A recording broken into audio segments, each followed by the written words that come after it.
Nuevo discurso de Milei en el Foro Económico de Davos. Veámoslo.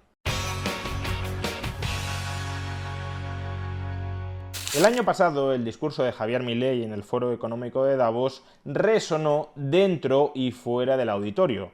Fue uno de los discursos más escuchados en toda la historia de esta institución y lo fue sobre todo por su carácter disruptivo y rupturista.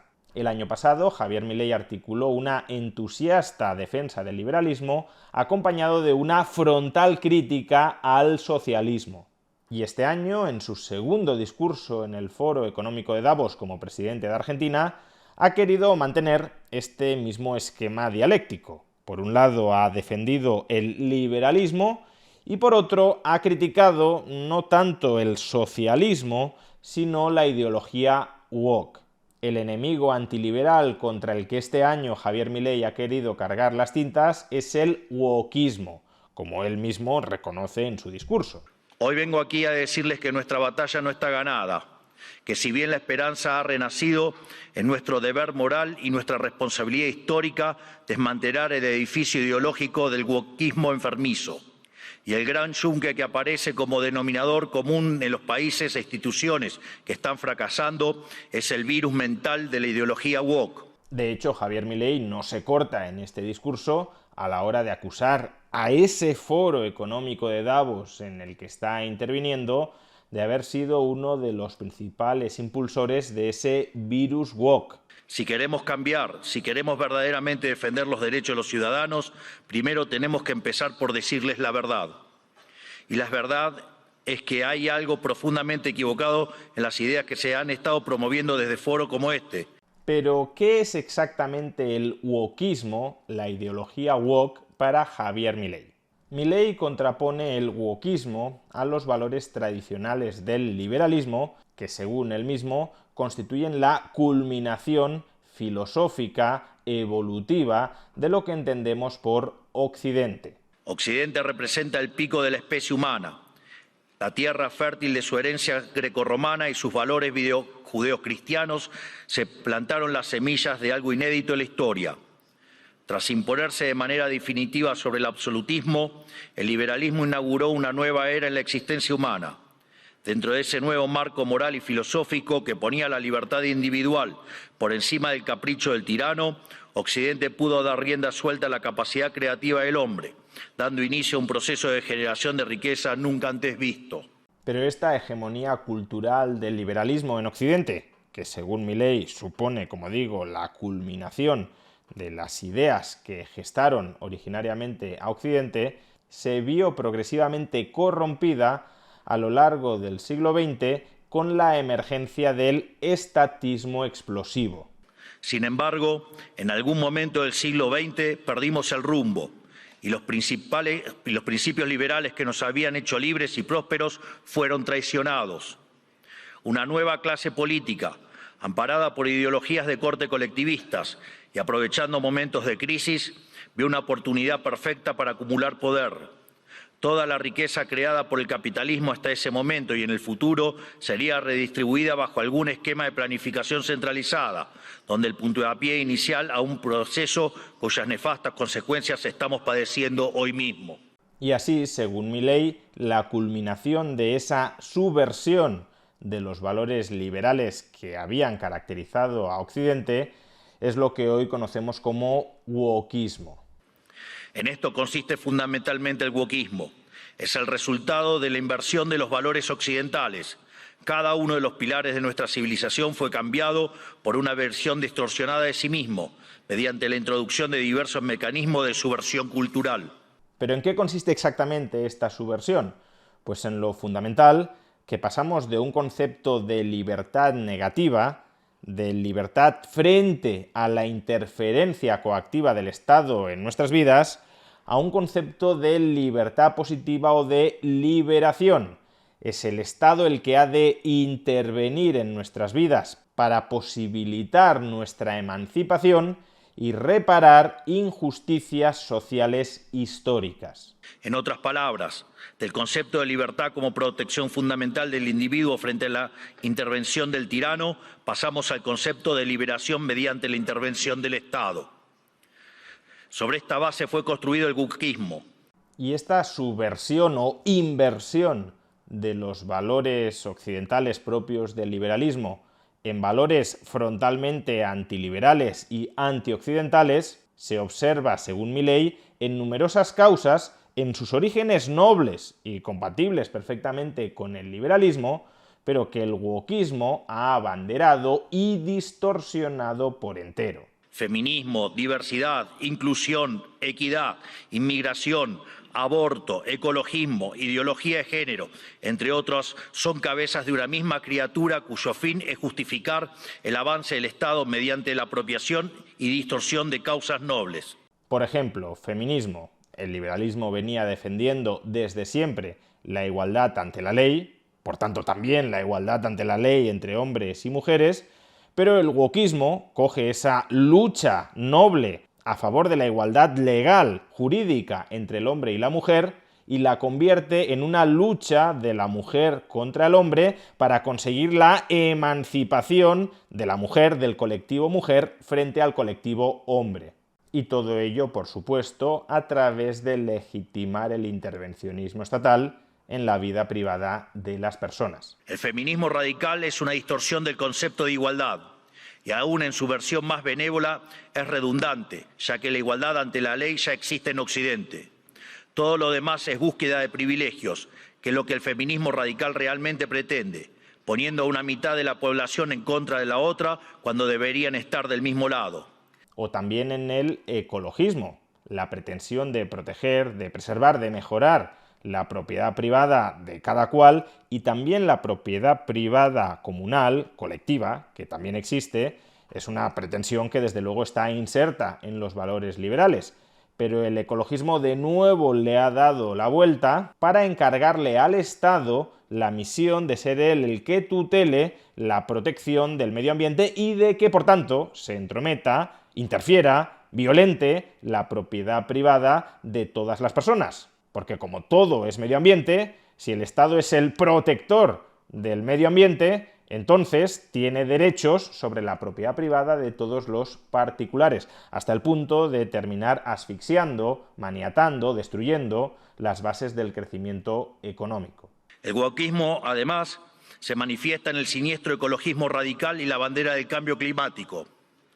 Conservar nuestro planeta para las futuras generaciones es cuestión de sentido común. Nadie quiere vivir en un basurero, pero nuevamente el wokismo se la arregló para pervertir esa idea elemental.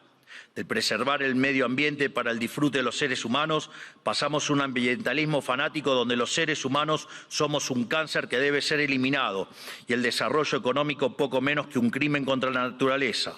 Y a su vez, según entiendo, Javier Milley también considera que el valor típicamente liberal de respetar a las personas, de respetar irrestrictamente el proyecto de vida de las personas en función de su orientación sexual, también ha sido pervertido, subvertido por la ideología woke hasta convertirlo en una especie de dogma de fe o ideología LGTB, un movimiento orientado, como los anteriores, a justificar la intervención activa del Estado para establecer la desigualdad ante la ley. El problema es que Javier Milley en este punto no es explícito. Javier Milley, a diferencia de lo que sucede con el feminismo o con el ecologismo, que afirma previamente que parten de causas nobles, como la igualdad ante la ley entre hombres y mujeres, o como la preocupación por la conservación del mundo para las generaciones futuras, en el caso del respeto, de la tolerancia hacia las personas homosexuales, no dice explícitamente en ningún momento que esta también sea una causa noble y consustancialmente liberal. Al contrario, lo que hace es pasar directamente a criticar la agenda, la ideología LGTB y valiéndose de un ejemplo, a mi juicio muy desafortunado para tratar de ilustrar su punto, termina discursivamente mencionando homosexualidad y pedofilia a la vez, lo cual ha llevado a muchas personas a pensar que Javier Milley en esta charla estaba vinculando directamente la homosexualidad con la pedofilia. Desde estos foros se promueve la agenda LGBT queriendo imponernos que las mujeres son hombres y los hombres son mujeres solo si así se autoperciben. Y nada dicen de cuando un hombre se disfraza de mujer y mata a su rival en un ring de boxeo, o cuando un preso alega ser mujer y termina violando a cuanta mujer se le cruce por delante en la prisión. Sin ir más lejos, hace pocas semanas fue noticia en todo el mundo el caso de 2 americanos homosexuales que enarbolando la bandera de la diversidad sexual y fueron condenados a 100 años de prisión por abusar y filmar a sus hijos adoptivos durante más de 2 años. Quiero ser claro que cuando digo abusos no es un eufemismo, porque en sus versiones más extremas la ideología de género constituye lisa y llanamente abuso infantil. Son pedófilos. Por lo tanto, quiero saber quién avala esos comportamientos. Como para muchas personas homosexualidad es lo mismo que agenda política LGTB, pues entonces llamar pedófilos a los que promueven la agenda LGTB es llamar pedófilos a los homosexuales. Algo que, según entiendo, Javier Milei no pretendía hacer y algo que el propio Javier Milei me ha confirmado que no pretendía hacer en absoluto. Pero lo cierto es que esa frase está ahí y es una frase que, tal como está compuesta, puede perfectamente malinterpretarse. Y a este respecto, y para que quede claro, no hay absolutamente ninguna evidencia de que los hijos adoptivos o biológicos de parejas homosexuales sufran algún tipo de perjuicio físico, emotivo o cognitivo en relación con los hijos de las parejas heterosexuales. Por supuesto, podremos encontrar ejemplos de hijos de parejas homosexuales que han sufrido abuso, como también podremos encontrar ejemplos de hijos de familias heterosexuales que, por desgracia, han sufrido abuso. Pero vincular homosexualidad con pedofilia constituiría una generalización impropia al mismo nivel que vincular heterosexualidad con pedofilia. Pero más allá de que estemos a favor o en contra de algunas de las afirmaciones que Milei efectúa en su discurso cuando intenta criticar a la ideología woke, una de las críticas claves y desde luego certeras que Javier Milei dirige contra la ideología woke es que ésta es alérgica al debate y tiene fuertes pulsiones censoras. Todos aquellos que ponen en cuestión las ideas que defiende el wokismo, como ideología hasta ahora dominante en nuestras sociedades, son sistemáticamente estigmatizados y expulsados del debate público, cuando no censurados por los propios estados. Frente a cada una de estas discusiones, el wokismo intenta desacreditar a quienes cuestionen estas cosas, primero etiquetándonos, para luego censurarnos. Si somos blancos, debe ser racista. Si sos hombre, debes ser misógino o miembro del patriarcado. Si sos rico, debes ser un cruel capitalista. Si sos heterosexual, debes ser heteronormativo, homofóbico o transfóbico. Para cada cuestionamiento tienen una etiqueta que luego intentan censurar por vías de facto o de jure. Porque debajo del discurso de la diversidad y de la democracia y de la tolerancia que dicen esgrimir, lo que en verdad se esconde es el deseo manifiesto de destruir la disonancia, la crítica y, en esencia, la libertad para seguir sosteniendo un modelo del cual ellos son los principales beneficiarios.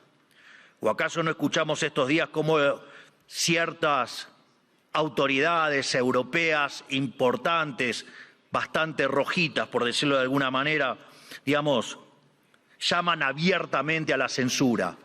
O que en realidad no hay censura, pero sí hay que callar a los que piensan distinto a la ideología woke. En este último grupo, desde luego, incluye a Pedro Sánchez, que el día anterior, en este mismo Foro Económico de Davos, había abogado por la censura abierta y radical de aquellos que discrepen del credo socialdemócrata establecido y decretado por los estados. En otras palabras, que el wokismo, según Milei, subvierte, pervierte, invierte los valores constitutivos del liberalismo, reemplaza la libertad negativa por la libertad positiva del Estado para interferir en nuestras vidas y, en última instancia, crea una sociedad de individuos separados, aislados los unos de los otros, que únicamente se identifican, únicamente tienen una identidad como parte de un colectivo abstracto y artificial que además está necesariamente enfrentado a otros colectivos de esa sociedad que históricamente los han oprimido. Y ese es el terreno de cultivo ideal para que aparezca el Estado hiperintervencionista que trate de reparar las injusticias históricas heredadas y de poner orden y armonía dentro de esa sociedad de individuos separados y enfrentados en función de su identidad colectivizada los unos a los otros. Pasamos de una dialéctica sociedad civil contra el Estado a una dialéctica de enfrentamiento dentro de la sociedad civil para legitimar que sea el Estado el que ponga orden dentro de esa sociedad civil enfrentada. ¿Y qué clase de sociedad puede resultar del wokismo? Una sociedad que reemplazó el libre intercambio de bienes y servicios por la distribución arbitraria de la riqueza a punta de pistola. Reemplazó las comunidades libres por la colectivización forzada. Reemplazó el caos creativo del mercado por el orden estéril y esclerótico del socialismo. Una sociedad llena de resentimiento, donde hay solo dos tipos de personas, quienes son pagadores netos de impuestos por un lado y quienes son beneficiarios del Estado por otro.